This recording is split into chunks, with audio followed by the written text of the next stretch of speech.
এদেশে স্বৈরাচার হওয়ার জন্য যারা প্রথম ভূমিকা পালন করেছে এই দেশে ওনাকে দিয়েই শুরু। এই যে রক্ষী বাহিনী, লাল বাহিনী, নীল বাহিনী, এগুলো কোথা থেকে? ওনার জামানা থেকে। কথা বলছে না কেন?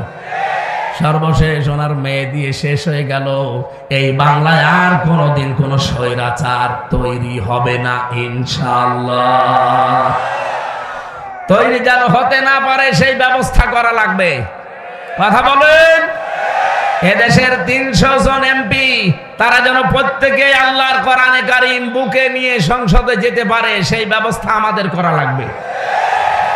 এটা যদি আপনার কাছে রাজনীতি মনে হয়, হ্যাঁ এইটাই আমার রাজনীতি, কারণ এইটা যতদিন সংসদে না যাবে অন্তত ৩০০ এমপির ভেতরে ১৫১ জন এদেশ থেকে একটা অন্যায় ওয়াজ করে আপনি বন্ধ করতে পারবেন না। আমির জামাত ডক্টর শফিকুর রহমান হাফিজাহুল্লাহ ঘোষণা দিয়েছেন অলরেডি, এই দেশে যদি কোরআন সংসদে যায় ৫৬,০০০ বর্গ মাইলে চাঁদাবাজ এই শব্দটা থাকবে না। এই শব্দ দেশে আছে না?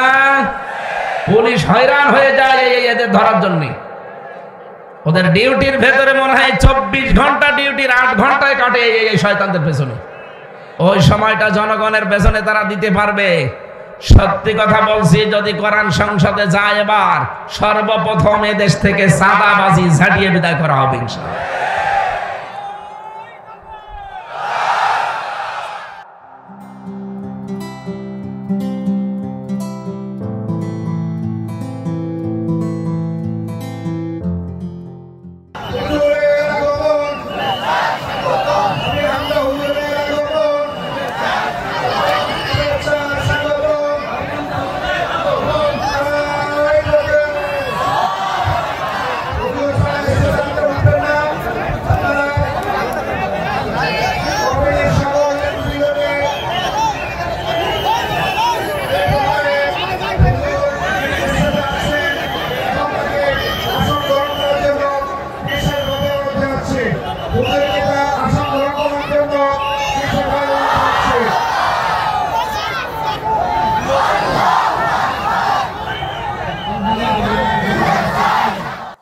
আজকের আলোচনার বিষয় মুমিনের ৭ দফা কর্মসূচি আর শয়তানের ৭ দফা কর্মসূচি।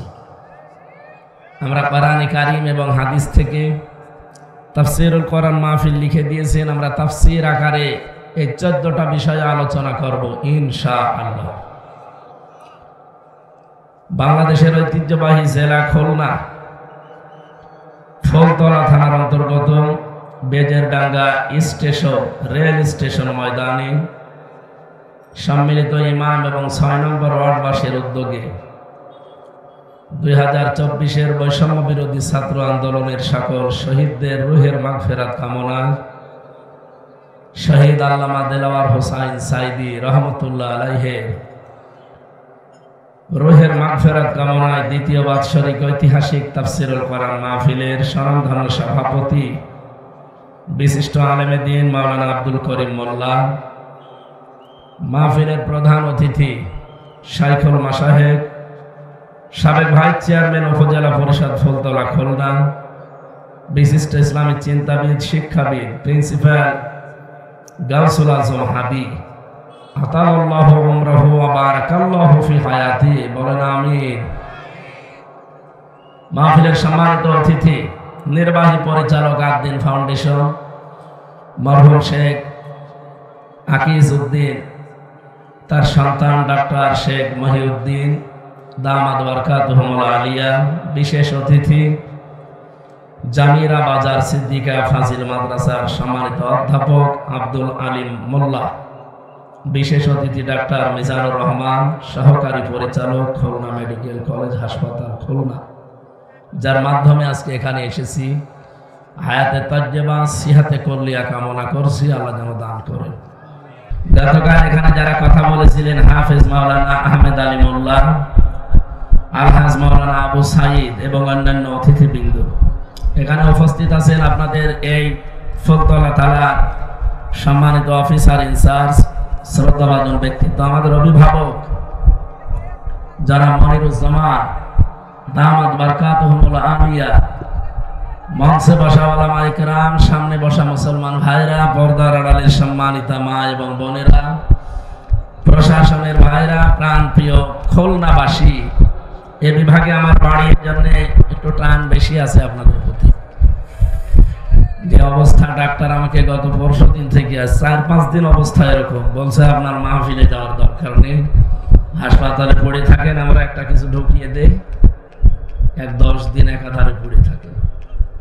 আজকে যদি না আসতাম, বলেন তো ডাক্তার মিজান সাহেবকে কি গালি দিতেন আপনারা?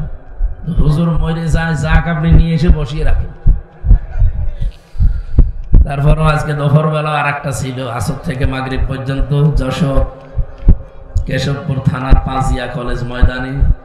ওটার অবস্থা এর চাইতে ডবল। দিনের বেলা তো নারী পুরুষ একেবারে মরণের।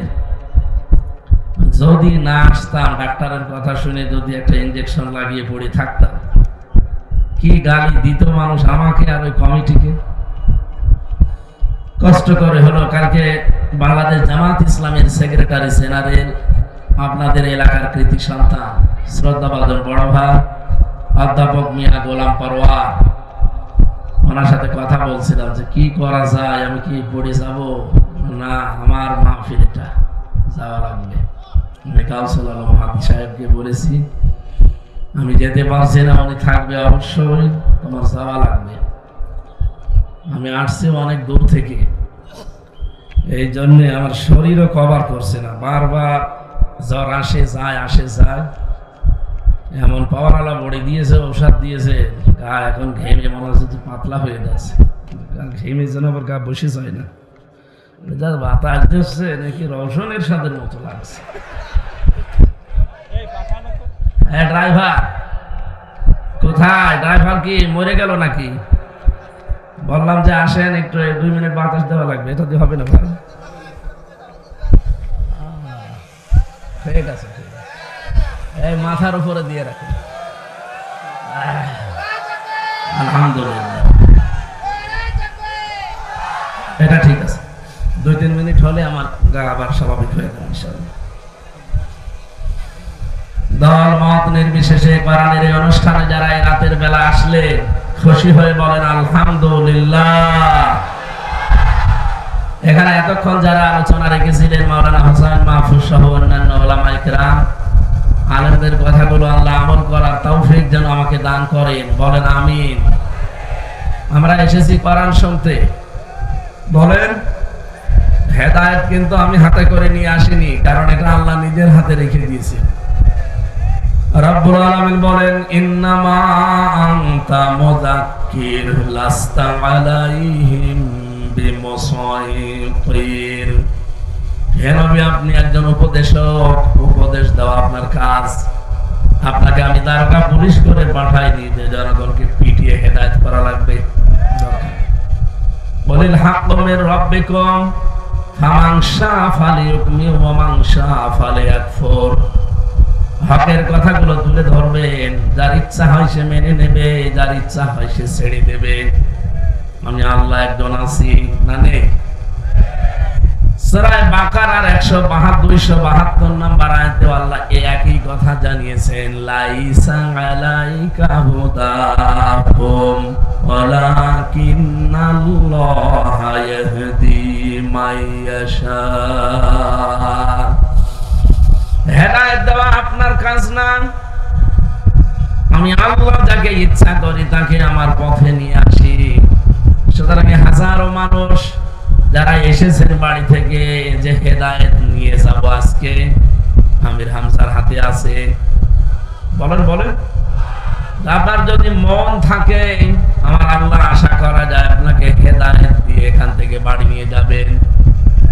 কোরআনে কারীম সূরা ফুরকান ৭০ নম্বর আয়াতে আমরা পেয়েছি, ইল্লা মান তাবা ওয়া আমানা ওয়া আমিলা আমালান সালিহান ফাউলাইকা ইউবাদদিলুল্লাহু সাইয়্যাতিহিম হাসানাত ওয়া কানা আল্লাহু গফুরুর রহিমা।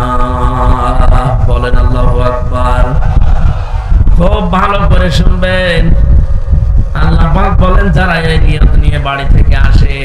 আজকে তওবা করে ভালো হয়ে যাব। এই নিয়ত যারা এই নিয়ত নিয়ে বাড়ি থেকে বের হয়েছিলেন যে আল্লাহ আজকে যাচ্ছি বেজের রেল স্টেশন ময়দানে কোরআনের তাফসীর শোনার জন্য, আজকে আমি ভালো হয়ে যাব, এই নিয়ত যাদের ছিল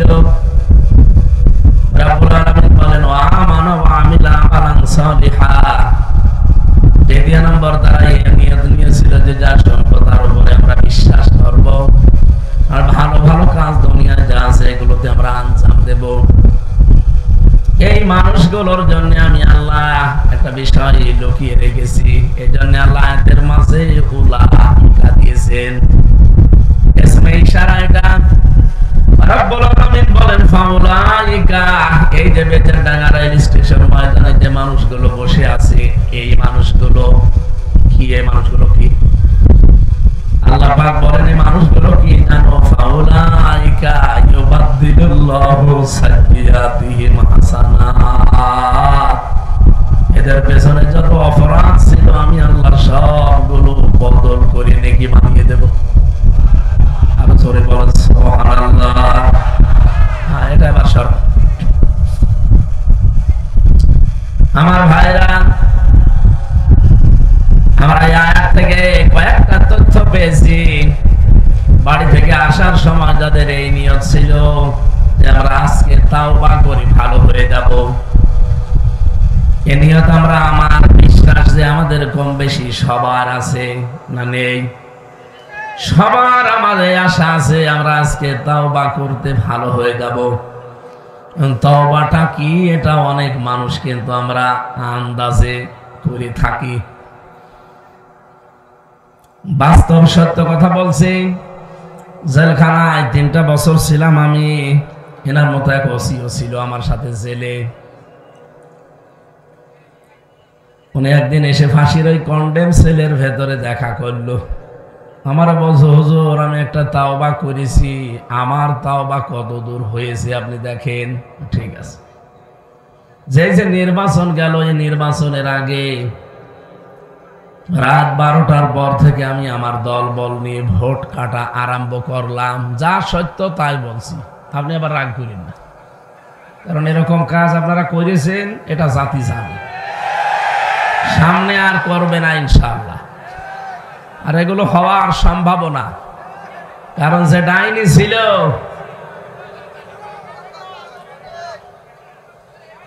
ফজরের আজান দিলে আমরা কাজ শেষ করলাম, কমপ্লিট করে বাক্সগুলো পাঠিয়ে দিলাম। এবার আমি গোসল করলাম, ওযু করার পরে 2 রাকাত তাওবার নামাজ পড়লাম। এবার মন থেকেই বললাম আস্তাগফিরুল্লাহ, হুজুর আমারে তওবা হয়েছে।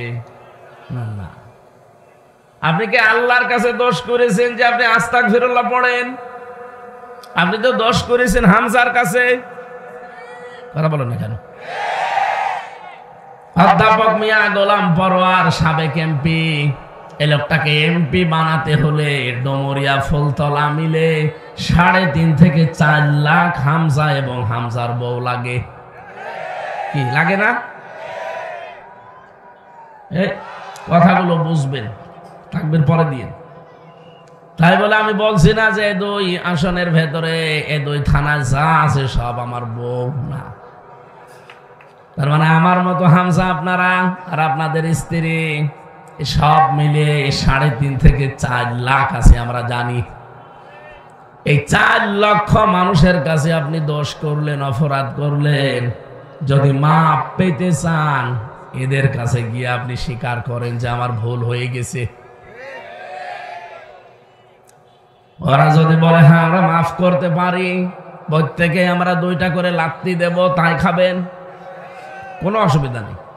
কারণ আপনাকে তো মাপ পাওয়া লাগবে। একটা জালেমাকে টিকিয়ে রাখতে গিয়ে আপনারা কত নিচে নেমেছেন। আমার বয়স এখন 33 বছর। 18 বছর থেকে যদি ভোট দেওয়া আরম্ভ করতাম তে আমি 3 বার ভোট দিতে পারতাম, একবারও পারিনি। তার মানে এই দেশে এই 3 বারে কোনো নির্বাচন হয়নি। হ্যাঁ হয়েছে, নির্বাচনের নামে প্রহসন। কথা বলো না কেন? এই জন্যই 15.5 বছরে যারা এমপি, মন্ত্রী, উপজেলা চেয়ারম্যান, মেয়র এগুলো যারা হয়েছিলেন নির্বাচনের নামে ধোঁকাবাজি করে, এরকম পোস্টারে যদি আপনারা লেখেন যে সাবেক এমপি জায়েজ নেই, আপনি এতটুকু লিখতে পারেন যে সাবেক চোর। যেটা সত্য আপনি সেটা লিখবেন, অসুবিধা কি? আপনি আরেকটু বেশি লিখতে পারেন সাবেক ডাকাত, কারণ আপনি চোর ছিলেন, ডাকাত ছিলেন, এটা তামাম দুনিয়া এখন জানে। কথা বলেন না কেন? আপনি সাবেক এমপি লিখবেন, সাবেক মন্ত্রী লিখবেন।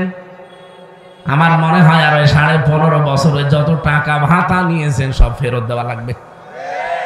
কে ফেরত দেওয়া লাগবে না? কারণ আপনার তো ভোট দেয়নি, আপনি কেন এমপি দাবি করেন? আমি নিজেরটাই তো বলছি, কার কাছে শুনে না, আমি নিজেই তো দিতে পারিনি। অথচ ওখানে বসে বসে ষড়যন্ত্র নিয়ে এখনো থামান না। বিশ্বের মডলদেরকে এখনো পর্যন্ত শোনাচ্ছে যে আমি নির্বাচিত ছিলাম, আমাকে উৎখাত করা হয়েছে। এটা ডাহা মিথ্যা কথা। আমার তো মাঝে মাঝে মনে হয় মহিলা জীবনে কোনোদিন একটা সত্য কথা বলেছে বলে আমার মনে হয় না। আপনি কোনোদিন শুনেছেন? আমি যে কথাই শুনি আমার কেন জানি মনে হয় যে মিথ্যা কথা বলছে। ওনার কান্না কাটিয়া সব মেকি, সবগুলো মেকি কান্না। আমার মনে হয় বাম হাতের ভেতরে পেঁয়াজ সব সময় রেখে দিত, কিছু হলেই ঘষে নিত। খুলনাবাসী, এটা আমার বিভাগ, বউ কুচো করে আমি কথা বলতে পারি, এখানে আমার কোনো ভয় নেই। যদিও এখন সারা বাংলাদেশের 64টা জেলার 630টা থানায় কোনো ভয় আমার আর নেইও। আগেও ভয় ছিল না, এজন্য ওরা 3 বছর আটক করে রেখেছিল। ধরার পরে ওরা যা বলেছিল যদি মেনে নিতাম 3 বছর না 3 দিনই আমি বেরিয়ে চলে আসতাম। ওরা আমার বলেছিল যে এগুলো শুধু ম্যাজিস্ট্রেটের কাছে যেয়ে বলবেন, আপনাকে আমরা ইসলামী বিশ্ববিদ্যালয়ে আপনি আছেন, ওখানকার ওলামা লীগের সেক্রেটারি বানিয়ে দেব। ও কোত্তা লীগের সেক্রেটারি হওয়ার দরকার নেই, আপনারা দিয়ে দেন, দেখি কতদিন থাকা লাগে। ও শয়তানরা যে এতদিন রাখবে কে জানে। অথচ মামলা একটা ঠনকো মামলা দিয়েছিল সন্দেহ ভাজক। এই মামলায় 3টা বছর লাল কালি দিয়েছিল আমার এই ফাইলের ওপরে। যে বিচারকই দেখে বলে না এ মামলার কোনো জামিন নেই। অথচ যে আগস্টের 5 তারিখের পরে এ মামলাটা তুলতে দেরি, আদালত বলছে কি দেখি বিচার করব, কোনো মাল নেই, জামিন দিয়ে দিলাম। শুধু জামিন না, বলছে একেবারে খারিজ করে দিলাম মামলা। বলতে গেলাম যে আদালত 3 বছর এ মামলা তো আপনার কাছেই ছিল, তখন তো বলেনি যে মাল নেই। এখন হঠাৎ করে শুধু মামলা না সব খারিজ করে দিচ্ছেন। উনি এইটাই বলতো যে হুজুর আমার হাত বাঁধা ছিল। কথা বলে না কেন? এখন আমার হাত বাঁধা নেই, এই জন্য যেটা সত্য আমি সেইটাই করেছি। এদেশটার বিচার ব্যবস্থা কোথায় নিয়েছে? হাইকোর্টের একজন বিচারপতি পর্যন্ত অবসরে যাওয়ার পরে সে বলেছে এ দেশটাকে আপনারা জাহান্নাম বানিয়ে ফেলেছেন। দেশটা যেন জাহান্নাম আর না থাকে। 1628 জন মানুষ এই দেশে দায়িত্বে আছে, তার ভেতরে ওসি সাহেব একজন। এই 1628টা মানুষের চেয়ার কারো যেন হাত আর বাঁধা না থাকে, সবার হাত যেন আবু সাঈদের মতো খোলা থাকে। বৈষম্য বিরোধী ছাত্র আন্দোলনে এই মানুষগুলো জীবন দিয়েছে 2732 জন। প্রত্যেকটাকে আল্লাহ যেন শাহাদতের মর্যাদা দান করেন। আর আমরা বারবার আহ্বান জানাচ্ছি প্রত্যেক জায়গায় পুলিশের বিভাগটা আলাদা করে দেওয়া হোক। সামনে পুলিশ কোনো এমপি, মন্ত্রী, উপজেলা চেয়ারম্যান, মেয়রের কথায় চলবে না, কোনো নেতা নেত্রী না, ওনাদের বিভাগ আলাদা থাকবে। ওনারা চলবে, ওনাদের কমান্ড যেটা আছে আইজি বলবে সেই অনুযায়ী, কোনো নেতা নেত্রীর কথা চলবে না। এটা সারা দেশে আমরা বলছি, সব আলেমরা, আর এটাই দরকার, নয়তো ওনাদের হাত আবার বাঁধা হয়ে যাবে। এই কথা বলেন না কেন?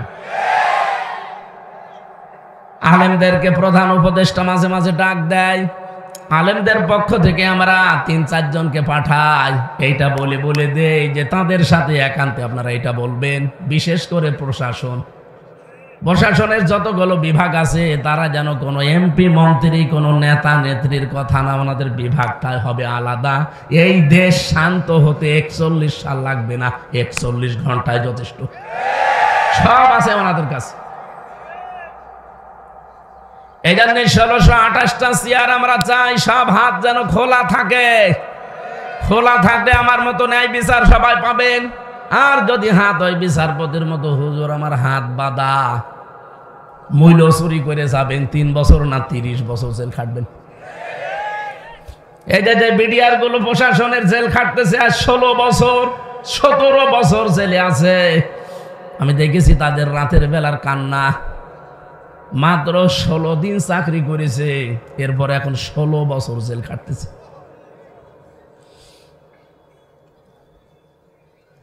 আমি পঞ্চগড়ের এক মুরব্বী পেয়েছিলাম, মাত্র আর ১ মাস তার চাকরির মেয়াদ ছিল, অথচ ১৭ বছর তার জেল খাটা শেষ।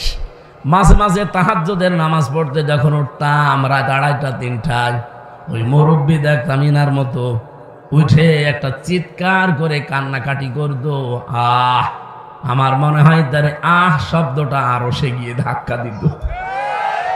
এই জালেমের চেয়ারের পেছনে কত মানুষের রক্ত, কত মানুষের চোখের পানি, আহাজারি, কত মানুষের আর্তনাদ।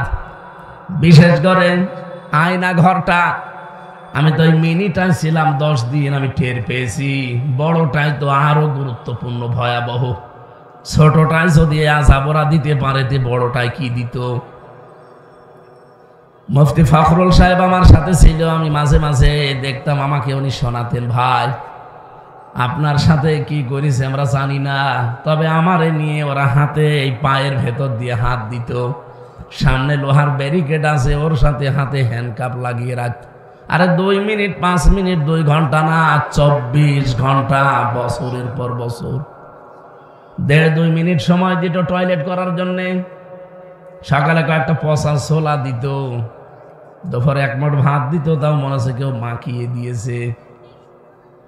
এই কঠিন পরিস্থিতি 1 দিন 2 দিন 5 দিন না 3 বছর একাধারে তার জীবন থেকে গেছে। মাঝে মাঝে দেখতাম ফাঁসির ওই কন্ডেম ছেলে, এমনিতে জায়গা কম, এদিকে 3.5 হাত আর এদিকে 2.5 হাত, মাঝখানে আবার টয়লেট দেওয়া। এতটুকু জায়গায় কাউকে 1জন 2জন করে দিত। আমার ঘরে দিয়েছিলে মাওলানাকে, মানে হাত পা ছেড়ে দিয়ে একেবারে ষাটপাট হয়ে শুয়ে আছে।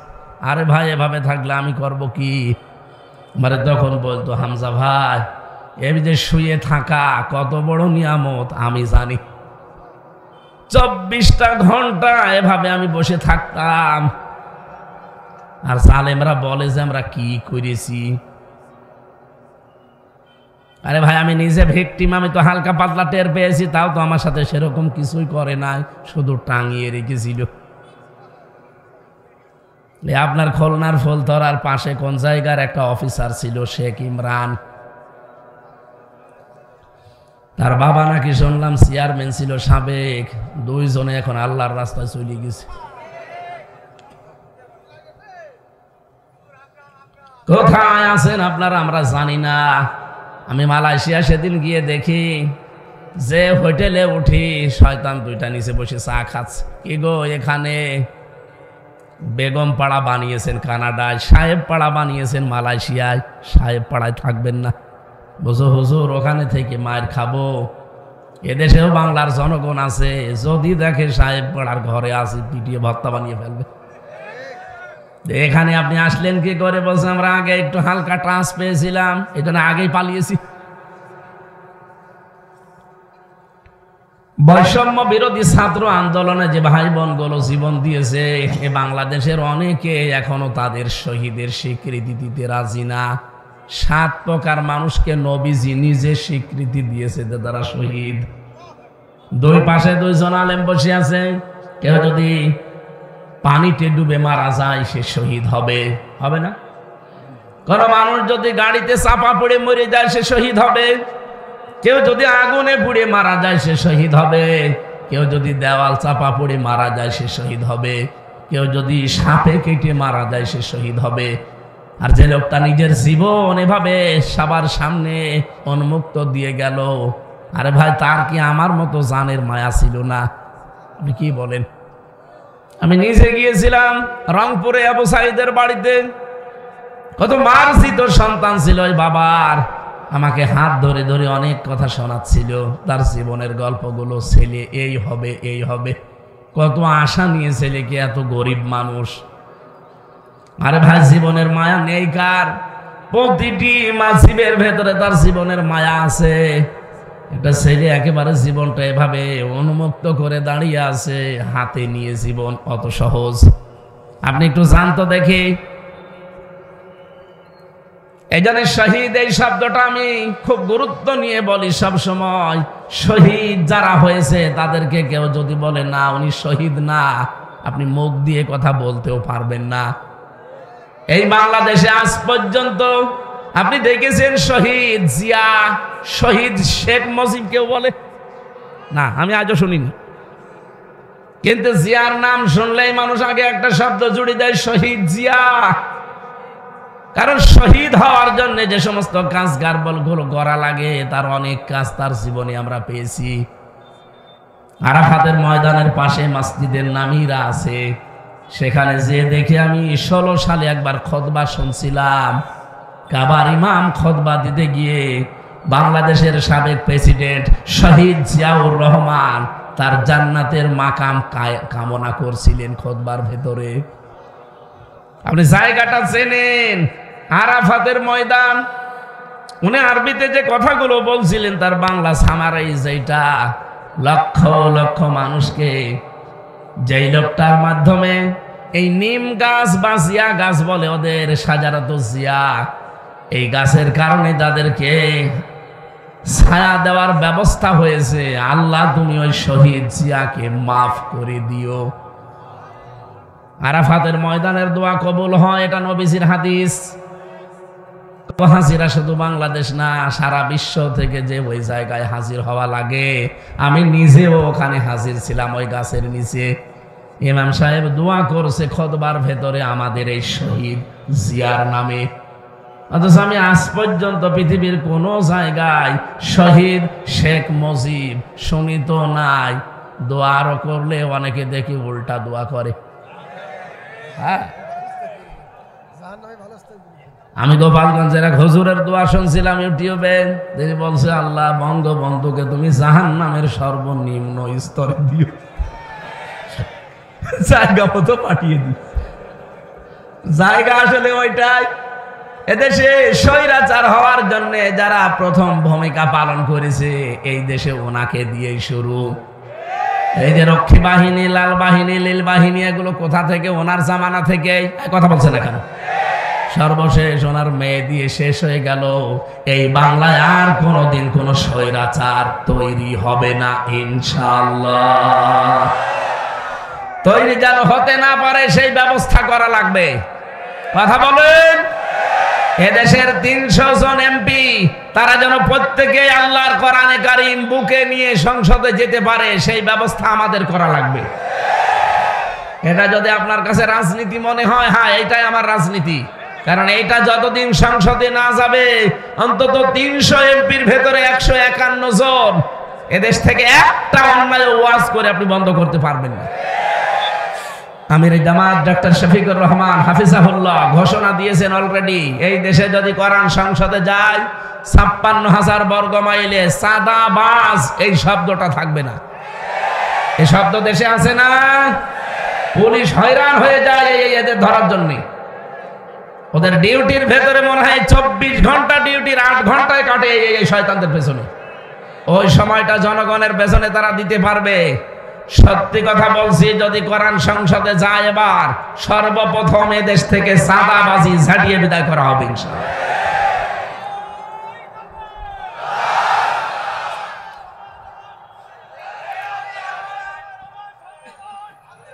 আলহামদুলিল্লাহ। ভাই আমি এবার 2টা তথ্য বলছি, জ্ঞানী মানুষ যারা খেয়াল করবেন। অনেক আলেম পর্যন্ত নাম নিয়ে এখন বলছে না শহীদ আবু সাইদ বলা যাবে না। শহীদ শান্ত মুগ্ধ ইয়ামিন রায়হান ফয়সাল এদেরকে বলা যাবে না, ওরা নিজের আছে বুক পেতে দিয়েছে। আপনি দেন তো দেখি, পুলিশের কাছে যে এখন অস্ত্র আছে দেন তো দেখি।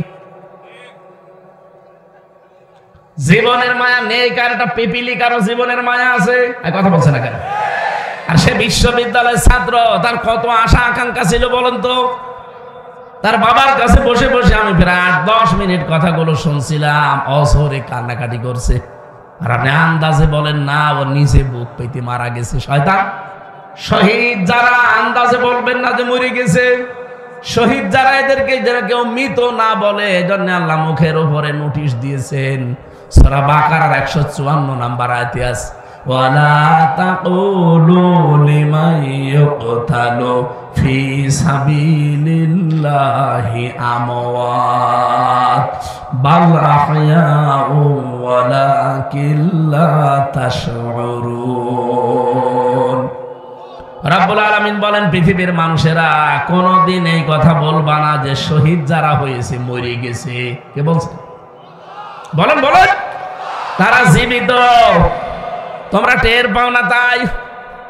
আল্লাহ বলেন মুখের পরে মানুষ যেহেতু ধারণা করতে পারে অন্তর দিয়ে, এজন্য অন্তরের উপরও আমি সিলগালা করে দিলাম, অন্তরে ধারণাও করবি না। ওয়ালা তাহসাবান্নাল্লাযীনা কুতিলু ফি সাবিলিল্লাহি আমওয়াতা বাল আহয়াউন ইনদা রাব্বিহিম ইরযাকুন। সূরা আলে ইমরান 169 নম্বর আয়াতে আছে, আল্লাহ বলেন ধারণাও করবে না অন্তরে যে যারা শহীদ হয় এরা মরে গেছে, না, এরা জীবিত এবং আমি নিজে তাদেরকে রিজিক দেই। আজকে মাওলানা গাউসুল আজম হাদি এখানে ওসি সাহেব পর্যন্ত বসে আছে, মনিরুজ্জামান, এই দুইজনকেই বলছি যদি ওনারা এখন মারা যায় আর যদি ঈমান নিয়ে মরে যায় কবরে দিয়ে দেবেন। এখন থেকে ঘুমিয়ে পড়বে, কিয়ামত পর্যন্ত ঘুমিয়েই থাকবে। যেদিন ইসরাফিল ফৎকার দেবে সিংহায়, সেই দিন ওনারা জেগে উঠবে। এর মাঝে আগে পরে আর কিছু নেই। কথা বোঝেন? কিন্তু যে মানুষগুলো শহীদ হবে, এ মানুষগুলো কবরে দেওয়ার পরে ঘুমাবে না। আল্লাহ পাক বলেন আমি নিজে তাদেরকে রিজিক দেই। বলেন তো ঘুমিয়ে থাকলে খাওয়া লাগে? বলেন বলেন। জেগে থাকলে? তার মানে কবরে দিতে দেরি, ও জেগে যাবে, কিয়ামত পর্যন্ত আল্লাহ ওকে খাওয়াবে। আর খেলে যেহেতু রক্ত তৈরি হয়, হয় না? খাবার যে খান আপনারা, ডাক্তার বসে আছে, 5টা জিনিস শরীরের ভেতরে তৈরি হয় খাবার দিয়ে। খাবারের নির্যাস দিয়ে তৈরি হয় পিত্তরস, যেটা দিয়ে মানুষের খাবার হজম হয়। 2 নম্বরে খাবার দিয়ে তৈরি হয় রক্ত। 3 নম্বরে তৈরি হয় বীর্য, যেটা আপনার শরীরকে সুঠাম রাখে, শক্তিশালী রাখে। 4 নম্বরে তৈরি হয় মল।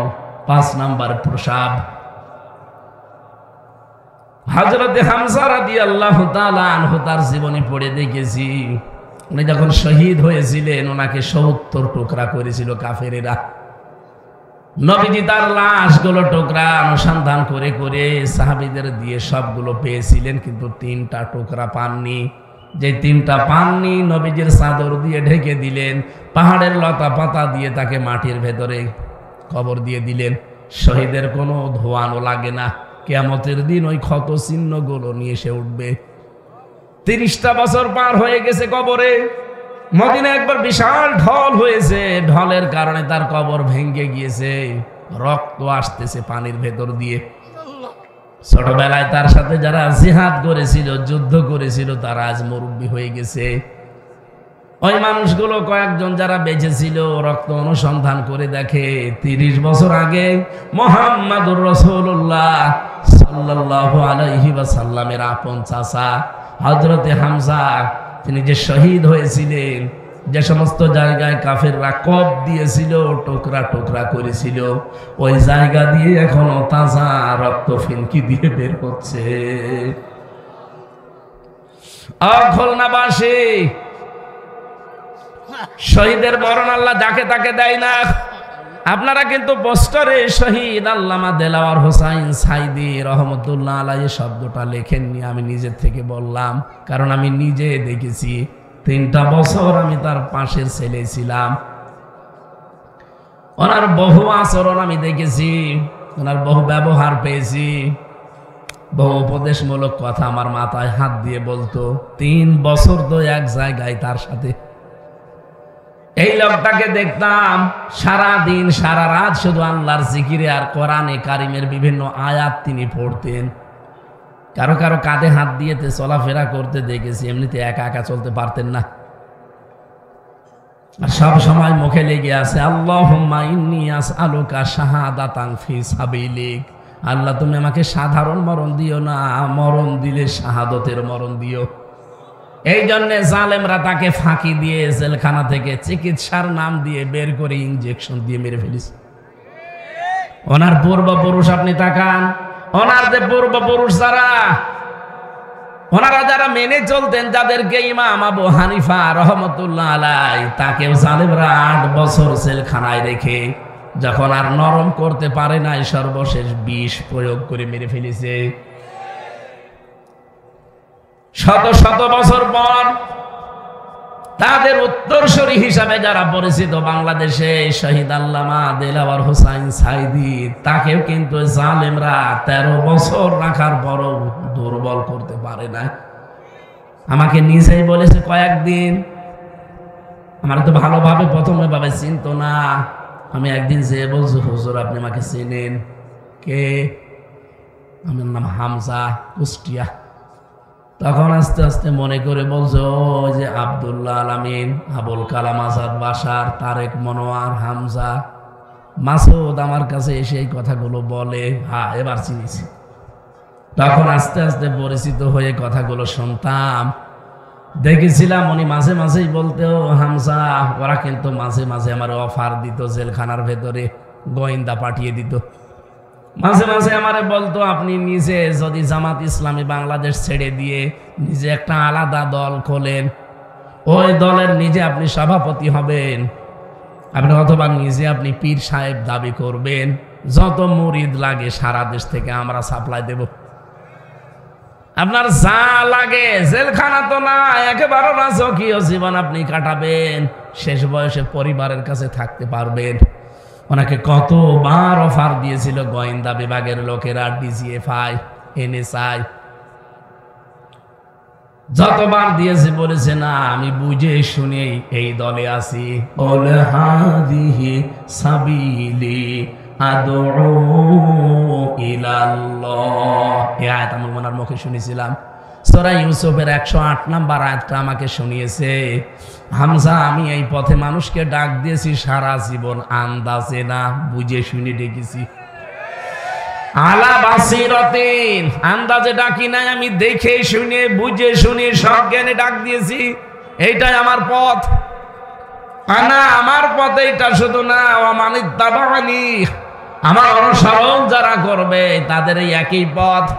আমি কোরআনের এই আয়াতটাকে জীবনের সঙ্গে বানিয়ে নিয়েছি। এজন্য 50 বছর আমি কোনোদিন বাবার দিকে ডাকি নাই, স্বামীর দিকে ডাকি নাই, ভাবির দিকে ডাকি নাই, ডেকেছি আমার আল্লাহর দিকে। তার সারা জীবনের ডাক ছিল কোন দিকে? কোনদিন শুনেছেন যে তার বাবার দিকে মুরিদ হওয়ার জন্য ডাকতেছে? তার সারা জীবনে 50 বছর তিনি ডাকি দিয়েছেন এইভাবে যে আসো আল্লাহর পথে, আসো রাসূলের পথে।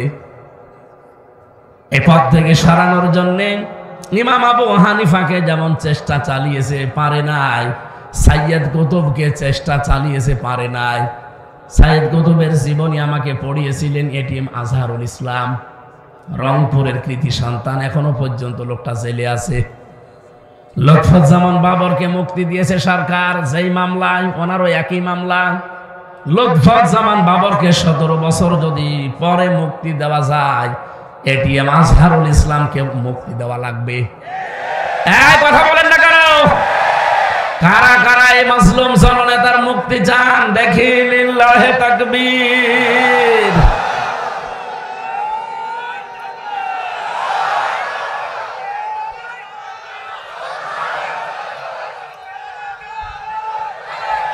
না, কিচ্ছু লাগবে না।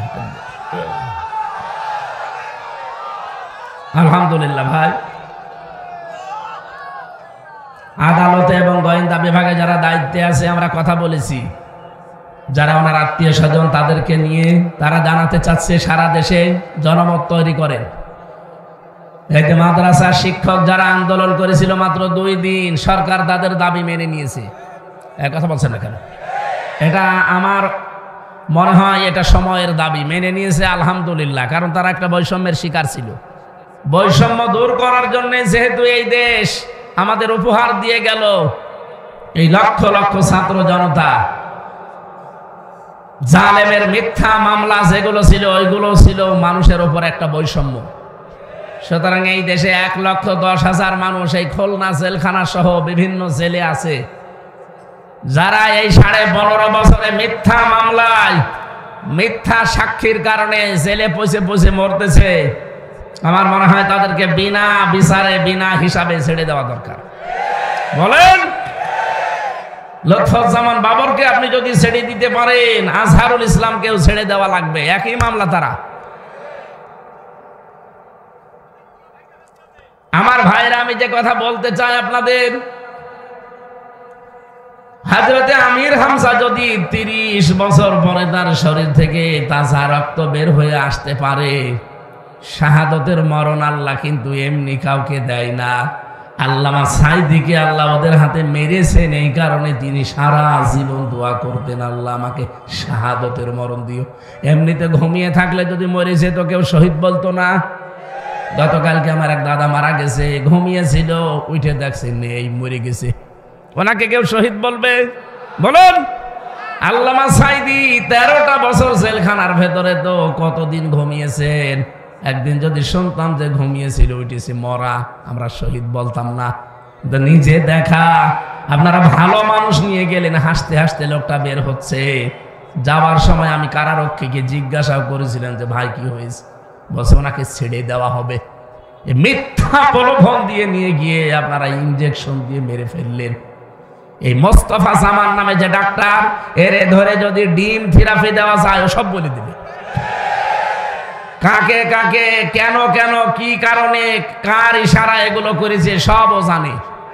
শয়তান আছে কোথায়? এখন পালিয়েছে। আমার ভাইরা, যে কথাটা তুলছিলাম এই কথাটা শেষ করি। সূরা আলে ইমরানের 140 নম্বর আয়াতের মাঝের অংশে আয়াতটা আমি ব্যাখ্যা বিশ্লেষণ করেছি, সামারাইজ করে বলছি। যার জীবন কর্মজীবন, যার জীবন এবং কর্মজীবন ভালো করে খেয়াল করুন। এমনিতে আপনাকে আল্লাহ শাহাদাতের মরণ জীবনও দেবে না। যার জীবন এবং যার কর্মজীবন আমার আল্লাহর কাছে পছন্দ হবে, যার প্র্যাকটিক্যাল লাইফটা আল্লাহর ভালো লাগবে। ওয়ালিয়ালামাল্লাহুল্লাযীনা আমানু ওয়া ইয়াত্তাখিযা মিনকুম শুহাদা ইলা আখির আয়াত। তোমাদের ভেতরে যারা ঈমান আনে এবং ঈমানের দাবি অনুযায়ী যে মানুষগুলো আল্লাহর পছন্দ হয়, ওদেরকে আল্লাহ সাধারণভাবে মরণ দেয় না, মরণ দেয় শাহাদতের মরণ। শাহাদতের মরণে পিপিলিকার চাইতেও, পিপিলিকা কামড় দিলে যে কষ্ট তার চাইতেও কম কষ্ট হয়। এটা নবীজির হাদিস। বিশ্ব নবীর জীবনে শাহাদতের মরণ, আপনি তাকান, নবীজিকেও কিন্তু আজরাইল এসে জান কবজ করেছিল। প্রতিটি জীবন কবজ করতে যে কষ্টটা হয় নবীজি পর্যন্ত এটা পেয়েছিলেন। খালি হাত রেখেছিল আজরাইল, নবীজি বললেন কি করো? বলে হাত রেখেছি, তাড়াতাড়ি তোলো, মনে হচ্ছে উহুদ পাহাড় আমার বুকের উপরে রেখেছো। আজরাইলের সময় বলেছে, হে রাসূল, আমি জানি আল্লাহর পরে আপনার স্থান, আমি খুব সতর্কতার সাথে আসানে শুধু আমার হাতটা রেখেছি, ভরও দেইনি। নবীজি বলেন, আজরাইল, এইটাই যদি তোমার শুধু হাত রাখা হয় তে তোমার কষ্ট কোনটা? বলেন তো, এত বড় মানুষের জীবন কবজ করতে তারপরও নবীজির শরীরে আমার মতো হামজার মতো 100 হামজার শক্তি তার শরীরে ছিল। বলেন, নবীজি বলেন তোমাদের মতো সাধারণ মানুষের 100 মানুষের শক্তি আমার শরীরে আল্লাহ দিয়েছেন। এত বড় শক্তিশালী মহান মানুষের যদি মরণের যন্ত্রণা টের পায় তিনি, অথচ শহীদ যারা হবে পিপিলিকায় কামড় দিলে যেরকম লাগে অতটুকুতে সে আল্লাহর জান্নাতে পৌঁছিয়ে যাবে। শহীদ আব্দুল কাদের মোল্লা, এই লোকটার যেদিন ফাঁসি দেবে রোজা রেখেছিলেন তিনি, ওই দিন মাগরিবের পরে পরে তার স্ত্রী আর সন্তানাদি দেখা করতে গেছে শেষ বিদায়ের জন্যে। যে দেখুন চা আর বিস্কিট ভিজিয়ে খাচ্ছে, জিজ্ঞাসা করে কি গো এখন অবেলায় বিস্কিট চা খাও? আদর করে স্ত্রীকে ডাকতো পিয়ারি বলে, পিয়ারি। পিয়ারিকে ডাক দিয়ে বলেছে দেখো আমি রোজা ছিলাম, আমি শুনেছি আজকে রাত 10টায় একে আমার ফাঁসি, এখন তো 7টা কত বাজে মাত্র আর 3 ঘন্টা আছে, আমি রোজা রেখেছিলাম, খাবার দাবার শেষ করে শেষ খাওয়ায় চা আর বিস্কিটটা খেয়ে নিলাম, কিছুক্ষণ পরে তো আমার আল্লাহর সাথে আমার সাক্ষাৎ হবে, তোমাকে আদেশ দিয়ে গেলাম সন্তানাদি যেগুলো আল্লাহ দিয়েছে এগুলো ঠিক আল্লাহর রাস্তায় টিকিয়ে রাখবার। ওই কথা বলেই উনি চলে এসেছিলেন। সাজগোজ করে যখন যাচ্ছিল কারারক্ষী, ওইটা আমার দায়িত্বে ছিল কুতুবউদ্দিন, ও আমারে নিজে বলেছে, আমি ওই দিন দেখলাম মনে হচ্ছে লোকটা শ্বশুর বাড়ি যাচ্ছে, আমি ওনারে বলেছি আপনি প্রস্তুতি নেন, বলছে আমি রেডি আছি, তার মানে ওনার সব কমপ্লিট। অবশ্যই আমার আল্লাহ ফেরেশতাদের মাধ্যমে তার কানের কাছে কিছু শুনিয়েছিলেন, নয়তো এই বয়সে এরকম প্রস্তুতি নেওয়া মাত্র 3 ঘন্টা। রব্বুল আলামিন বলেন ইন্নাল্লাযীনা ক্বালু রাব্বুনাল্লাহু সুম্মা ইসতাকামু তাতানাজ্জালু আলাইহিমুল মালাইকা। অবশ্যই যারা এই কথা বলতে পারবে দুনিয়াতে যে আমাদের রব আল্লাহ, শুধু বলেই শেষ করে দেবে না, টিকে থাকবে। বাংলাদেশে বহু মানুষ আমাদের রব আল্লাহ এ কথা বলার পরে আর টিকে থাকতে পারে নাই, তারা এখন মুনাফিক হয়ে গেছে। এই কথা বলে না কেন? আপনি মাওলানা ফরিদ উদ্দিন মাসুদের নাম শোনেননি? ও তো বলতো রব আমার আল্লাহ, কিন্তু টিকে থাকতে পারে নাই। বাতাস একটু আসলে ইমান হারিয়ে ফেলেছে, জালেমদের 5 আটা গোলামি করেছে এই সারা জীবন।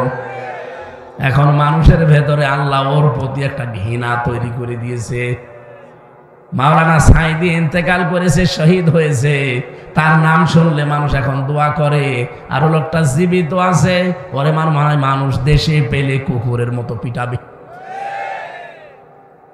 বাস্তবতা বোঝা লাগবে, আল্লাহকে রব বললে শুধু হবে না, টিকে থাকা লাগবে। এই 15.5 বছরে বহু মানুষকে আমরা দেখেছি টিকে থাকতে পারে না, কিন্তু যারা টিকে ছিল আল্লাহ বলেন তাতানাজ্জালু আলাইহিমুল মালাইকা, এদের বিপদে আপদে আমি আল্লাহ ফেরেশতা নাজিল করে সাহায্য করেছি। তাতানাজ্জালু এটা মজারে বর্তমান ভবিষ্যৎ, প্রেজেন্ট ফিউচার, শুধু এখন না, কিয়ামত পর্যন্ত আয়াতটা থাকবে। বলেন বলেন। মালা কন্যা দিয়ে মালাইকা বহু বচন দিয়েছেন। ফেরেশতারা এসে কি করবে জানো? আল্লাহ তাখাফু ওয়ালা তাহজানু। ফেরেশতারা মরণের সময় পর্যন্ত এসে বলবে কোনো ভয় নেই, কোনো চিন্তা নেই। আপনার ছেলে মেয়ে নিয়ে, বউ নিয়ে, চাকরি বাকরি নিয়ে, দলের লোক নিয়ে চিন্তা হয়, কোনো টেনশন করবেন না, ওদের সব দায়িত্ব আল্লাহ নিজেই তুলে নিয়েছে। এই কথা যখন কানের কাছে এসে ফেরেশতারা বলে, তখন লোকটা সাহস পায়, তখন তিনি তৃপ্তির হাসি দেয়। 2 নম্বরের ব্যাখ্যা হচ্ছে, সামনে ফেরেশতারা এই আয়াতটা তুলে ধরে, ওয়া আবশিরু বিল জান্নাহ, ওই যে জান্নাত দেখা যাচ্ছে ওইটার সুসংবাদ দেওয়ার জন্য আমরা এসেছি। আল্লাহর কসম, শহীদ মীর কাশেম আলী, শহীদ আব্দুল কাদের মোল্লা, এই 2 জনের ব্যাপারে আমি নিজে দেখেছি, শুনেছি কারারক্ষীর কাছে, কারণ তারা আমার দায়িত্বে ছিল। ওরা যা বলেছে আমি আয়াতের সাথে মিলিয়ে দেখেছি। ফেরেশতারা অবশ্যই তাদের কানের কাছে এসে এই সংবাদগুলো শুনিয়েছে। এই জন্য 3 ঘন্টা পরে যার ফাঁসি, সে হাসতেছে, মনের ভেতরে কোনো দুঃখ নেই, কোনো আফসোস নেই, চেহারার ভেতরে কোনো চিন্তার ছাপ নেই, কোনো দুঃখের ছাপ নেই। মনে হচ্ছে শ্বশুর বাড়ি যাওয়ার জন্য নতুন কাপড় পরে রেডি হয়ে গেছে। আরে ভাই, ফেরেশতারা কিছু যদি নাই বলবে, মুখে হাসি আসলো কোত্থেকে? 3টা বছর তো আমিও ছিলাম, আমি দেখেছি। আমার হাসি দূরের কথা, কোনোদিন মুখ মলিনি যায়নি। তারপরেও তো আমার বাইরে সবাই ছিল, কোনো অসুবিধা হয়নি আমার বাইরে। আমার মা বাবা দিব্যি বেঁচে আছে, আমার শ্বশুর শাশুড়ি ধনী মানুষ তারা, আমার স্ত্রী লেখাপড়া জানা মানুষ, অনার্স মাস্টার্স করা। আমার যা সম্পদ আল্লাহ দিয়েছে, আমি না থাকলে ওর অসুবিধা নেই, মরণ পর্যন্ত এমনি চলতে পারবে, শুধু একটা বিয়ে করা লাগবে। না অসুবিধা কি, আমি মরে গেলে করবে। তারপরও আমার যে চিন্তা, টেনশনে 24 ঘন্টা, কারণ আমি যোগাযোগ বিচ্ছিন্ন ছিলাম। ফাঁসির কন্ডেম সেলের ভেতরে আমার ওরা 24 ঘন্টা তালা লাগিয়ে রাখতো, না কোনো জায়গায় যাওয়া যাবে না আপনার। মাঝে মাঝে কথা বলে কিছু টাকা পয়সা, এখন তো টাকা চলে না, সিগারেট চলে। কারারক্ষীদেরকে দিয়ে সিগারেট কিনিয়ে নিয়ে আসতে বলতাম, ভাই এটা আপনি রাখেন, আর একটু আমার হাসপাতালে নিয়ে চলেন, আমি আল্লামা সাঈদীর সাথে একটু দেখা করে কথা বলবো, কারণ ওনারে মাঝে মাঝে হাসপাতালে নিয়ে আসতো। এই সুযোগটা পেয়েছিলাম কয়েকবার। আর এটিএম আজহারুল ইসলামের সাথে তো আমি 3টা বছর প্রায় ছিলামই, ওনার সাথে প্রায় 200-300 দিন একাধারে কথা বলেছি। বাকি সময় দেখেছি আমার টেনশনই কাটে না, টেনশনই কাটে না। বাইরের কথা মনে উঠলে আমার কান্না লাগতো, যে কি গো, কোনোদিন মনে হয় আর বাইরে যেতে পারবো না। আর ওনাদের মাত্র 3 ঘন্টা বাকি আছে, হাসতেছে, কোনো চিহ্ন নেই, শরীরের ভেতরে কোনো ছাপ নেই। এমনি এমনি এগুলো হওয়ার কথা না, আর এটা বোঝানোর বিষয় না। অবশ্যই আমার আল্লাহ রব বলে টিকে থাকার কারণে ফেরেশতা পাঠিয়ে সুসংবাদ দিয়েছেন। রব্বুল আলামিন বলেন, এতটুকুই ফেরেশতারা শেষ করে দেয় না, তখন শেষ কথা ফেরেশতারা বলে, আল্লাতী কুনতুম তুআদুন, আল্লাহ যে জান্নাতের ওয়াদা করেছে, এই সেই জান্নাত তুলে ধরলাম, আপনি এটা দেখতে থাকেন আর আসতে থাকেন। নাহানু আউলিয়াউকুম ফিল হায়াতিদ দুনিয়া ওয়া ফিল আখিরাহ, দুনিয়ায় আপনাদের আমরা বন্ধু ছিলাম, কিয়ামতেও আপনাদের বন্ধু থাকবো। আবশিরু বিল জান্নাত আল্লাতী কুনতুম তুআদুন ওয়ালাকুম ফিহা মা তাশতাহি আনফুসুকুম ওয়ালাকুম ফিহা মা তাদউন নুজুলাম মিন গফুরির রহিম। দয়াময় আল্লাহর পক্ষ থেকে এটা একটা মেহমানদারি। আল্লাহ যেন এই মেহমান হিসাবে সবাইকে কবুল করেন, বলেন আমিন। সূরা বাকারার 278 নম্বর আয়াতটা আমরা পড়েছিলাম। আমি আবার বলছি, হেদায়েত আমি সাথে করে নিয়ে আসি নাই। যারা ভালো হওয়ার নিয়তে এসেছেন, মন যদি আপনার থাকে, আজকে মুমিনের 7 দফা কর্মসূচি কোরআন থেকে শুনবেন, আশা করছি আপনি হেদায়েত পেয়ে যাবেন। কিন্তু মন যদি না থাকে, হামজানা কাবা শরীফের ইমামও যদি ডাক্তার মিজান সাহেব নিয়ে আসে, আপনার কিছুই হবে না। তারা হেদায়েত কার হাতে বলেন তো? আপনার মন শুধু আল্লাহ দেখবে। আবু তালেবের মন ছিল না, এই জন্য আল্লাহ নবীর আপন চাচা হওয়ার পরও হেদায়েত দেয়নি। কথা বলেন এখানে। হযরতে বেলালের মন ছিল কোথায়? ইথিওপিয়া। সেখান থেকে আমার আল্লাহ তাকে হেদায়েত দিয়ে কালো মানুষটাকে একেবারে আলো বানিয়ে দিয়েছেন। হযরতে বেলালের সম্মান আল্লাহ এত বেশি দিয়েছেন, বিশ্বনবী বলেন, আমি যখন মেরাজে গিয়েছি তখন আমার ভয় লাগছিল, হঠাৎ আমি বেলালের পায়ের আওয়াজ পেলাম, ভয়টা আমার দূর হয়ে গেল। দুনিয়াতে আসার পরে বেলালকে মাঝে মাঝে বলতাম, কি করো এত? হুজুর, আমার তো সব আমল আপনার জানা, পার্সোনাল আমল এতটুকু আছে, আমি বিনা ওযুতে থাকি না পারতপক্ষে, আর মসজিদ দেখলে আমি দখলুল মসজিদের 2 রাকাত নামাজ পড়ে নেই। বিশ্ব নবী বলেন, বেলাল এই আমলটা ছাড়বা না। আমি জান্নাতে জাহান্নামে মিজান পুলসিরাতের আল্লাহর নিদর্শনগুলো দেখছিলাম। এমন একটা জায়গায় আমি গেছি যেখানে সিদরাতুল মুনতাহা বলা হয়। আমার ভয় লাগছিল, আশপাশে কেউ ছিল না, হঠাৎ দেখি তোমার পায়ের আওয়াজ পাওয়া যাচ্ছিল। তোমাকে আল্লাহ এমন জায়গায় পৌঁছিয়েছে, কোনোদিন এই 2টা আমল ছাড়বা না। বলেন সুবহানাল্লাহ।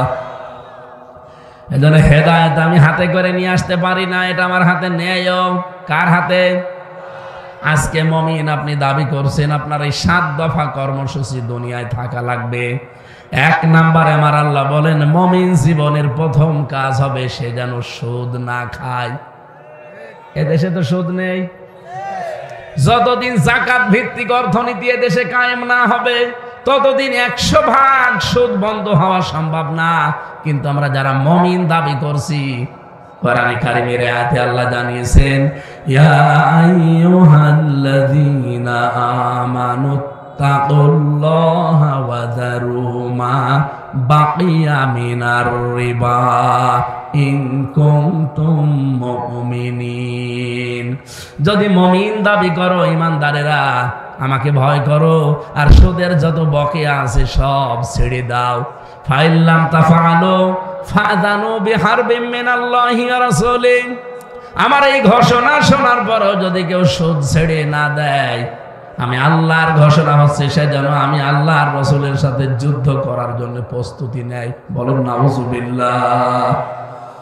এলাকায় সুদ আছে কিনা আমার জানা নেই, তবে দেখি এই যে টাকা ছেড়ে রাখে, টাকা আসে 1000 টাকা দিলে 1200 টাকা করে দেয়, 200 টাকা বেশি দেয়। আছে? আপনি লজ্জা পাবেন না, রাগও করবেন না। সত্যি আল্লাহর দিকে তাকিয়ে বলেন তো কারা কারা এরকম টাকা ছেড়ে রেখেছেন? একটু হাত তোলেন তো। আলহামদুলিল্লাহ। না, মিথ্যা কথা বলা যাবে না ভাই। আমি বিশ্বাস করলাম এলাকায় নেই। যদি 2-1 থেকে থাকেন, আজকের আলোচনা শোনার পরে আপনি যেহেতু মন তৈরি করছেন যে আমি মন দিয়ে শুনবো, আজকে বাড়ি যাওয়ার পর পরে সিদ্ধান্ত নেওয়া লাগবে যে যা টাকা ছাড়া আছে আসল টাকা বাদ দিয়ে না খেয়ে মরে যাব, সুদের টাকা আমি নেব না, কারণ ওটা মায়ের সাথে জেনা করা শামিল, এটা সর্বনিম্ন, আর আল্লাহ রাসূলের সাথে যুদ্ধ করার শামিল। সুতরাং এত বড় গুনাহ করে আমি কোনোদিন সফল হওয়া সম্ভব না। যারা এরকম কাজে আছেন ছেড়ে দেবেন কারা? হাত তোলেন তো। আলহামদুলিল্লাহ, কয়েকজন এবার তুলেছে, তার মানে এলাকায় আছে। ঠিক আছে, আপনারা যেহেতু সিদ্ধান্ত নিয়েই ফেলেছেন যে ছেড়ে দেবেন, যারা হাত তোলেননি ঠিক আছে, আপনার ছাড়ার দরকার নেই, যান। আপনি মায়ের সাথে জেনা করতে থাকেন, জান্নাত আপনাকে আল্লাহ দেবে। মুমিন জীবনের প্রথম কর্মসূচি, প্রথম দফা এইটা হওয়া লাগবে যে আমি সুদ খাবো না। হ্যাঁ, যাকাত ভিত্তিক অর্থনীতি হলে আমি আয়াতটা পড়তাম না, কারণ যাকাত যদি এই দেশে রাষ্ট্রীয়ভাবে কায়েম হয়ে যায় তখন আপনাকে আর ওয়াজ করা লাগবে না, আপনি না আপনার বাপ পর্যন্ত বাধ্য হবে সুদ ছেড়ে দিতে, কারণ সুদ তখন থাকবে না। ব্যাংকিং ব্যবস্থায় তখন মুশারাকা, মুদারাবা, মুরাবাহা, বায়ে সালাম, বায়ে ইস্তিসনা, বায়ে মুআজ্জাল, বায়ে ওয়াহিদা, এরকম 28টা নিয়ম আছে। এইগুলো দিয়ে তখন এই দেশের ব্যাংক চলবে। এখন যেহেতু ইসলামী ব্যাংক এই নিয়মে চলে, 100% সুদ থেকে এই দেশে কোনো ব্যাংক মুক্ত না যতদিন সরকারিভাবে যাকাত এই দেশে কায়েম না হবে। কথা বলছেন? আমরা তো এই চেষ্টায় চালাচ্ছি। আপনাকে আমরা জাহান্নাম থেকে, মায়ের সাথে জেনা করা থেকে বাঁচাতে চাই, আল্লাহ এবং রাসূলের সাথে যুদ্ধ করা থেকে বাঁচাতে চাই। তাছাড়া আপনি আল্লাহর সাথে রাসূলের সাথে যুদ্ধ করে পারবেন না, এটা আপনিও জানেন, আমিও জানি। মায়ের সাথে জেনা করে জান্নাত পাবেন না, এটা জানেন না? বলেন, কত বড় নিকৃষ্ট কথা বললেন যে মায়ের সাথে জেনা করার গুনাহ হয়। এরপরও অনেক নামাজি দেখি টাকা ছেড়ে রাখে। কুষ্টিয়াতে আসরের নামাজ আমার সাথে পড়ে বড় বাজার থেকে এনএস রোডে ঘুরতেছে, দোকানে দোকানে যায় আর দাঁড়িয়ে থাকি ওই কোনায়। 4-5টা দোকানে দেখার পরে আমার কেমন যেন লাগলো, ডাক দিয়ে বললাম, মুরব্বি নামাজ তো পড়ে আসলেন, আমার সাথে আমার পেছনে পেছনে খালি দোকানে দোকানে বসেন কি? কথা বলে না, আমার কাজ আছে। কাজটা কি? পরে এই দোকান থেকে ওই দোকানে চলে গেল, কি যেন হাতের ভেতরে দিল। দোকানদার আমারে বলছে, হুজুর উনি টাকা ছেড়ে রাখে মাসে মাসে, প্রতি মাসের এই তারিখে আসে টাকা তুলতে, 1000 টাকায় 200 টাকা বেশি, ওই টাকা উনি তুলতে আসে। মনে মনে ভাবলাম, আল্লাহ কেবল নামাজ পড়ে আসলো আসরের, আর দোকানে দোকানে কালেকশন করে বেড়াচ্ছে সুদের টাকা। এটা শুধু কুষ্টিয়াতে আছে, বাংলাদেশে আর কোনো জেলায় নেই। কত বড় বড় দাড়ি রাখে, কত বড় বড় টুপি মাথায় দেয়, দেখলে মনে হবে যে জিবরাইলের ভাই, অথচ সুদখোর। এই কথা বলছেন কেন? আপনি না খেয়ে দরকার মরে চলে যান, যান, সুদ খাওয়া যাবে না ভাই। মুমিন জীবনের এই দফাটা 1 নম্বরে নেওয়া লাগবে আমাদের।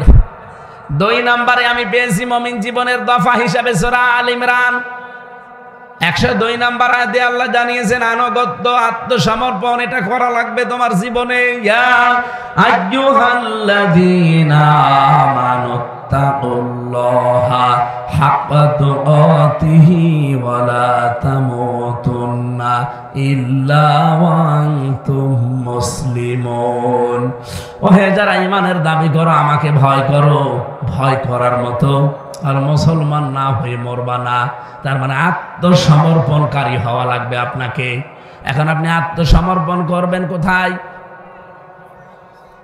আমাদের জাতির পিতা হযরত ইব্রাহিম আলাইহিস সালাম এটা আমাদেরকে শিখিয়েছেন। ইদ ক্বালা লাহু রাব্বুহু আসলিম ক্বালা আসলামতু লিরাব্বিল আলামিন। হযরত ইব্রাহিমকে আল্লাহ যখন বলেন আত্মসমর্পণ করো, সারেন্ডার করো, তিনি বললেন আমি বিশ্বজগতের প্রতিপালক আল্লাহর কাছে আত্মসমর্পণ করে ফেলেছি। হযরত ইব্রাহিম আলাইহিস সালাম ইন্তেকালের আগে তার সন্তানদেরকে ডাক দিলেন, ওয়াসাসা বিহা ইব্রাহিম বানিহি ওয়া ইয়াকুব ইয়া বানিয়া ইন্নাল্লাহা আস্তাফা লাকুমুদ্দীন ফালা তামুতুন্না ইল্লা ওয়া আনতুম মুসলিমুন। এদিকে তাকান, গুরুত্বপূর্ণ এখানে কথা আছে। এটা হযরত ইব্রাহিম এবং ইয়াকুব এই 2 জন নবী ইন্তেকালের আগে তার সন্তানদেরকে ডাক দিয়ে বলেছিলেন, হে আমার কলিজার টুকরা সন্তানেরা, অবশ্যই আল্লাহ তোমাদের জন্য মনোনীত করেছেন একটা দিন। কি বলেন? বলো।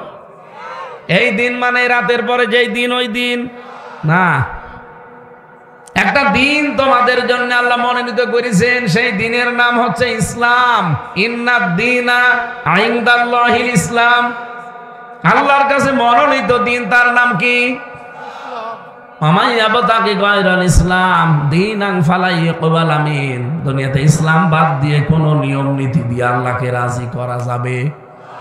বলেন। সুতরাং আজ বাংলাদেশে যারা ইসলাম বাদ দিয়ে অন্য কোন নিয়ম নীতি চালু করতে চাচ্ছেন, আরে ভাই আপনি তো নামের আগে মোহাম্মদ লেখেন, আপনারা তো অন্তত আগা কাটা আছে। কথা বলছেন না কেন? আমি আপনাকে বাঁচাতে চাই, আমি আপনার শত্রু না। আমি দেখতে পাচ্ছি আপনি ইসলাম বাদ দিয়ে বিয়ে করেন, আপনার বিয়ে হয় না। ইসলাম বাদ দিয়ে বিয়ে হয়? ইসলামের বাইরে যে বিয়েগুলো বাংলাদেশে চলছে, বিশেষ করে যে বরযাত্রী নিয়ে যায় মেয়ের বাড়িতে, এটা ইসলামে আছে। ইসলামে আছে অলিমা করা। এখানে কত মানুষ আমরা বসে আছি, অলিমার খবর নেই, বরযাত্রী নিয়ে যায় 300-400। আপনার বিয়েতে বরযাত্রী নিয়েছেন না অলিমা করেছেন? বলেন। বিয়ে করেননি? করেছেন? ছেলে মেয়ে মেলা, বিয়ে করেছে, অলিমা। আমি অলিমার কথা জিজ্ঞাসা করলাম। আলহামদুলিল্লাহ, উনি বয়সের ভারে হয়তো কথাটা বুঝতে পারেনি। আমি মিজান সাহেবকে বলছি, বলেন তো অলিমা করেছে না বরযাত্রী নিয়েছিলেন? বরযাত্রী নেননি? আলহামদুলিল্লাহ। আমাদের প্রধান অতিথি অলিমা করেছিলেন? আলহামদুলিল্লাহ। এই যে ওসি সাহেব বিয়ে করেছেন? না, বলা লাগবে। অলিমা করেছেন বিয়েতে না বরযাত্রী নিয়েছেন? বরযাত্রী নেয়নি। আলহামদুলিল্লাহ। এই পরিবারে বিয়ে করা যায়। ওসির ছেলে মেয়ে থাকলে ওনার সাথে আত্মীয় করবেন না। আজকে থেকে সিদ্ধান্ত নেওয়া লাগবে, দিনে যেটা নেই ওইটা মুসলমান করবে না। এটা মুমিন জীবনের কর্মসূচি। সুতরাং দিন ইসলামে কোনো বরযাত্রী নিয়ে খাওয়ায় সিস্টেম নেই। অলিমা করতে হবে। অলিমা ছেলের বাড়ি না মেয়ের বাড়ি? হ্যাঁ, ছেলের বাড়ি। সুতরাং যাদের মেয়ে আছে তার বাড়িতে আরো 300-400 জন নিয়ে খাবেন। আপনি কি ফকির নাকি? আশা করছি এই নিয়মটা বাদ দেবেন। ইসলাম বাদ দিয়ে বিয়ে করলে যেমন বিয়ে বৈধ হয় না, ইসলাম বাদ দিয়ে ব্যবসা করলে ব্যবসা হয়, ইসলাম বাদ দিয়ে রাজনীতি করলে রাজনীতি হয়। কত মানুষকে বুঝে হোক না বুঝে হোক আমরা বলতে শুনছি এখন যে কোরআনের সাথে রাজনীতির কোনো সম্পর্ক নেই। এ কথা যদি বুঝে শুনে কেউ বলে থাকে ওনার ঈমান চলে গেছে, আবার ঈমান আনা লাগবে। ওনার যদি ঈমান না আনে ওনার জানাজা পড়াও জায়েজ নেই, সে যেই হোক। হ্যাঁ, কথা বলেন না কেন? কারণ এর বাইরে তো আর কেউ নেই। আছে আমার এই ছোট্ট মাথার ভেতরে 918 জায়গায় আমি পেয়েছি কোরআন দিয়ে রাজনীতি করা লাগবে, 918 জায়গায়। আর উনি এত বড় জাতীয় নেতা বলে ফেললো কোরআনের সাথে রাজনীতির কোনো সম্পর্ক নেই। আপনি জানবেন কি করে? কোনোদিন কোরআনটা একবার বাংলা অর্থ পড়িয়েছেন? সূরা ফাতিহা যদি আমি আপনাকে জিজ্ঞাসা করি শুদ্ধভাবে আমার সামনে পড়তে পারবেন? যদি পড়তে পারেন আপনাকে আমি মিষ্টি খাওয়াবো। এই জন্য যে বিষয়ে যারা জানেন না, ওয়ালা তাকফু মা লাইসা লাকা বিহি ইলমুন, যে বিষয়ে জানেন না, জ্ঞান নেই, কথা বলবেন না, চুপ করে থাকবেন। যারা জানে তারা কথা বলবে। কথা বলেন না কেন? ইন্না সামআ ওয়াল বাসারা ওয়াল ফুআদা কুল্লু উলাইকা কানা আনহু মাসউলা। শ্রবণ শক্তি, দর্শন শক্তি সবগুলো কিন্তু আপনার কিয়ামতে জবাব দেওয়া লাগবে। আন্দাজে ফতোয়া দেওয়ার কাজ না। সুতরাং যারা বুঝে করছেন না বুঝে করছেন আপনি থামবেন। ইসলাম বাদ দিয়ে রাজনীতি হয় না, ওটা হয় দুর্নীতি। এই জন্য ইসলাম দিয়ে যারা রাজনীতি করে তাদের দেখবেন আলাদা কর্মজীবন আছে। এই যে ডাক্তার মিজান, গাউসুল আজম, কথা বলেন না কেন? আর ইসলাম বাদ দিয়ে যারা রাজনীতি করে তাদের কোনো কর্মজীবন নেই, ওইটাই তাদের জীবন।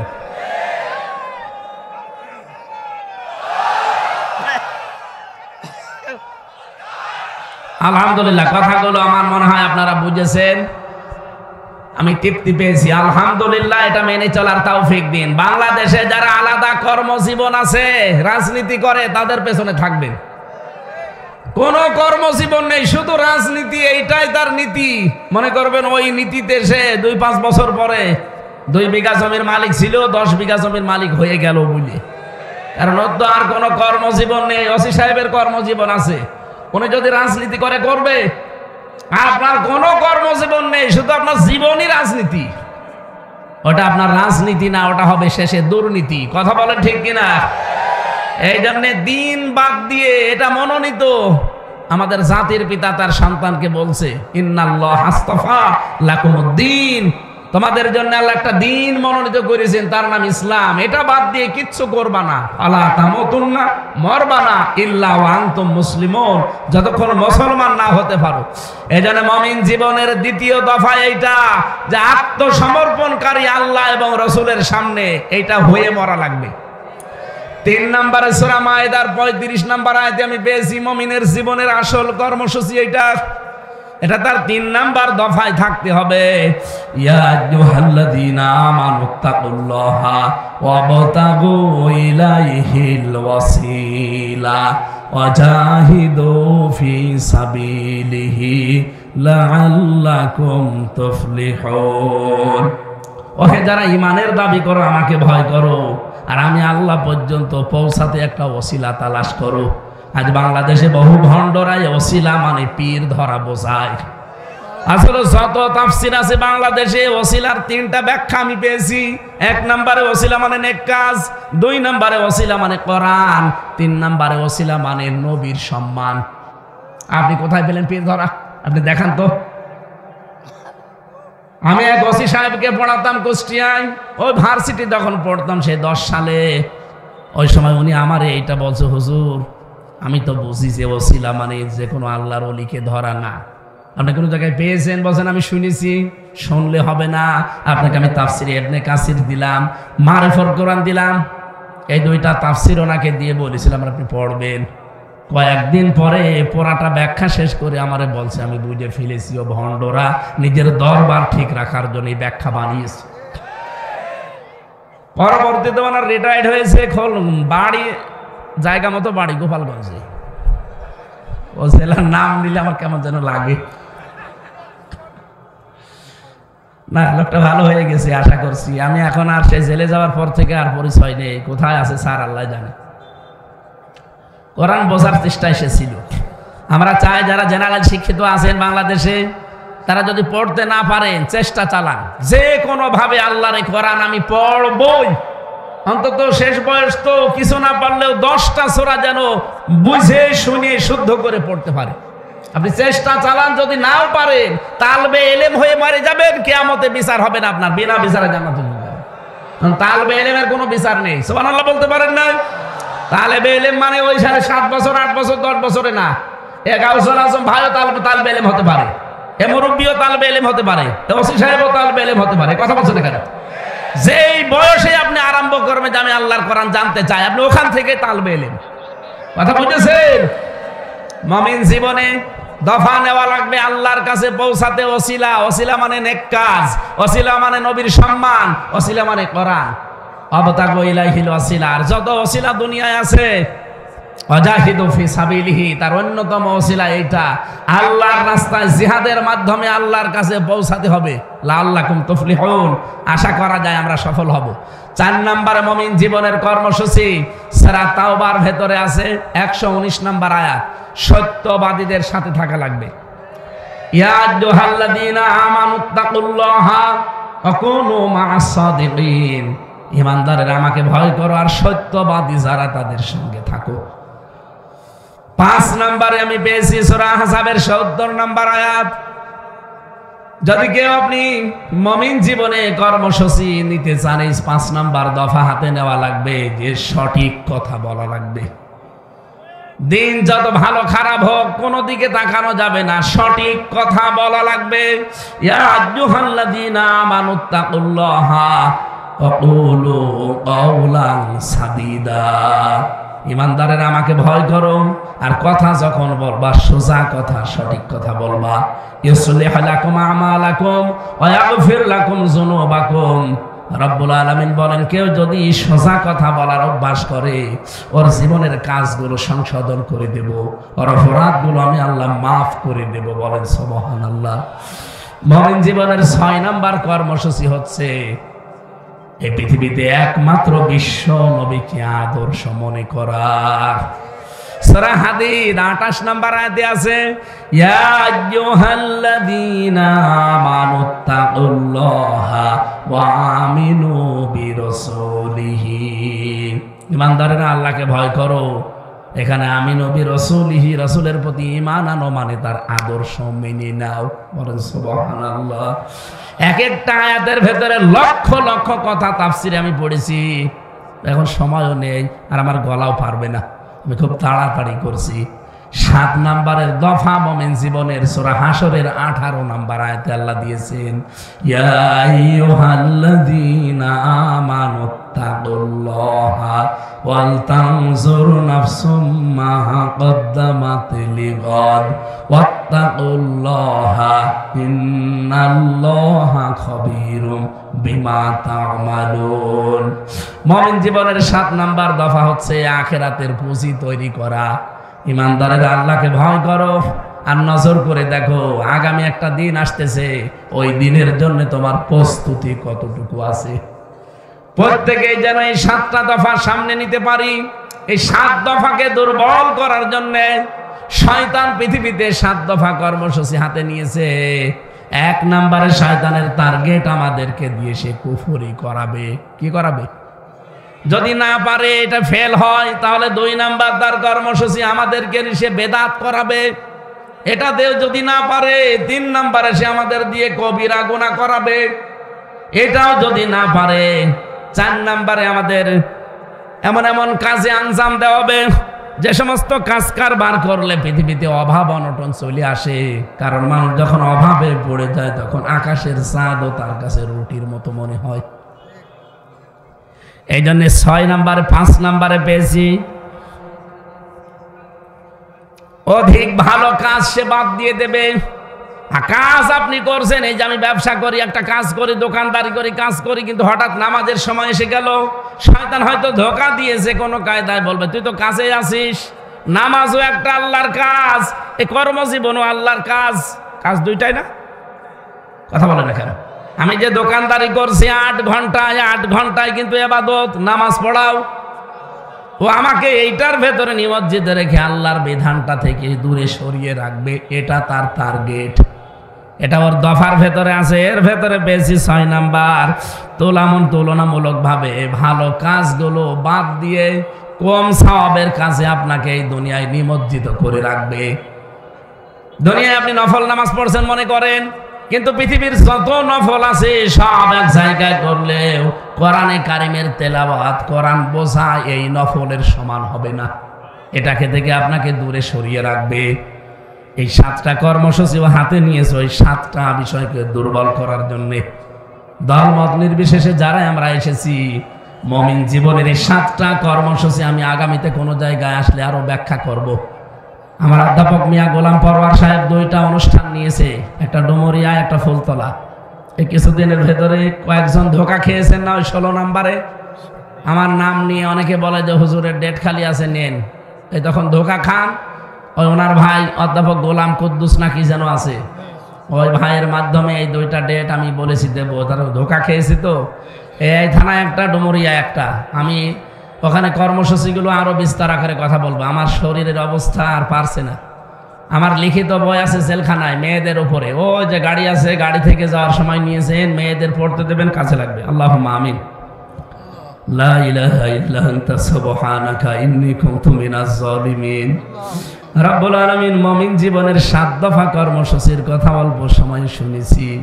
শয়তানের 7টা কাজ তুমি নিজেই বর্ণনা দিয়েছে কোরআনে, আমরা অতটুকু শুনেছি খুব অল্প সময়ে। যতটুকু শুনলাম, আল্লাহ মুমিন জীবনের 7 দফা আমাদের জীবনে তুমি বাস্তবায়ন করে দাও। এ মাহফিলের প্রধান অতিথি প্রিন্সিপাল গাউসুল আলম হাদি সাহেবকে কবুল করো। সম্মানিত সভাপতি মাওলানা আব্দুল করিম মোল্লাকে তুমি সুস্থ করে দাও। আল্লাহ এর মাধ্যমে যারা এসেছি, ডক্টর মিজানুর রহমান ভাই, তার এই ছোট্ট জীবনটাকে তুমি কবুল করো। তার স্ত্রী সন্তান যেগুলো দিয়েছে ইসলামের পথে মঞ্জুর করো। এ থানার সম্মানিত অফিসার ইনচার্জ ওসি সাহেব মনিরুজ্জামান ভাই, যত পুলিশ সদস্য ভাইরা আজকে এসেছে, নিজেদের বাবা মা স্ত্রী পুত্র ছেড়ে যারা বাংলার বিভিন্ন প্রান্তে দায়িত্ব পালন করে, আল্লাহ তুমি তাদের উপরে রহমত নাজিল করো, তাদের শরীরটাকে সুস্থ রাখো। আল্লাহ তুমি তাদের এই কাজগুলো আজকে ইবাদত হিসাবে কবুল করে নাও। কোরআনের অনুষ্ঠান তারা শৃঙ্খলায় নিয়ে যেতে রেখেছে। বিশেষ করে স্বেচ্ছাসেবক যারা আজকে কাজ করেছে, যতগুলো স্বেচ্ছাসেবক কাজ করেছে, আল্লাহ এদেরকেও কবুল করে নাও। মাহফিলের বিশেষ অতিথি শেখ মহিউদ্দিন সাহেব সহ যত অতিথি এখানে এসেছে, রব্বুল আলামিন প্রত্যেকটি অতিথিকে তোমার হাতে ছেড়ে দিলাম, কবুল করে নাও। মা বোনদেরকে তুমি খাদিজার মতো, আয়েশার মতো বানিয়ে দাও। এই 7টা দফা আমি নারী পুরুষ সবার জন্য বলেছি, আমল করার সুযোগ দাও। এলাকায় মাটির নিচে যারা ঈমান নিয়ে ঘুমিয়ে আছে, এদেরকে চিরতরে ক্ষমা করে দাও। আজকে আমার সাথে মাওলানা আশরাফ আলী ফারুকী, হাজী আরসান আলী, হোসাইন আহমেদ মাহফুজ সহ যত আলেমরা এসেছে, আল্লাহ তুমি আলেমদেরকে কবুল করে নাও। 3টা বছর জালেমের জেলখানায় আমি অসুস্থ হয়ে গেছি, আল্লাহ তুমি আমাকে শেফায়ে কামেলা জেলা দাও।